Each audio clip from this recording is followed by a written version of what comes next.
King pin logistics. Simon అనే వ్యక్తి company పేరు మీద పోర్ట్ని గవర్నమెంట్ దగ్గర నుంచి 99 సంవత్సరాలు లీజ్ తీసుకుని నడిపిస్తున్నాడు. ఇందులో engineer, manager, supervisor, load man ఇలా దాదాపు 14,000 మంది పనిచేస్తున్నారు.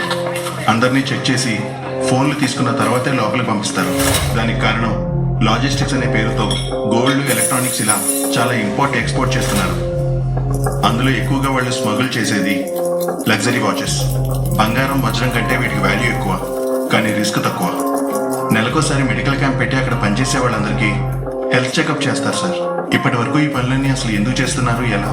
సార్, రికార్డ్ కోసం కాదు, ఇంటర్నల్ పర్పస్ కోసం. మీరు మాట్లాడండి. అదే సార్, నేను అబ్జర్వ్ చేసినంత వరకు అయ్యప్ప అనే వ్యక్తి లోడ్ ఎత్తడం, దించడం, డబ్బుల విషయాలన్నీ చూసుకుంటాడు సార్. కార్తీ లేబర్స్ ని మెయింటైన్ చేస్తాడు. శ్రీను ట్రాన్స్పోర్ట్ అవి చూసుకుంటాడు. వీళ్ళందరికీ హెడ్ సార్ దయాళ్. ఆపోయా అదంతా ఓకే, కానీ 8 ఏళ్ల క్రితం ఒక కానిస్టేబుల్ని అండర్ కవర్లో లోపల పంపించాం.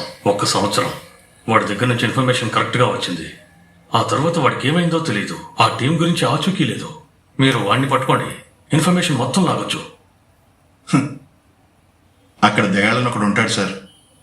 మీరు చెప్పినట్టు అక్కడ ఎవరైనా ఉంటే ఈ పాటిగా దయాళ్ వాళ్ళని ఎప్పుడో చంపేసి ఉండేవాడు.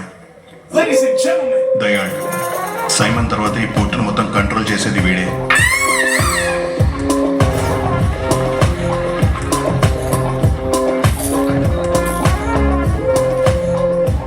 వాడి బిజినెస్ కట్టొచ్చే ఎవరినైనా సరే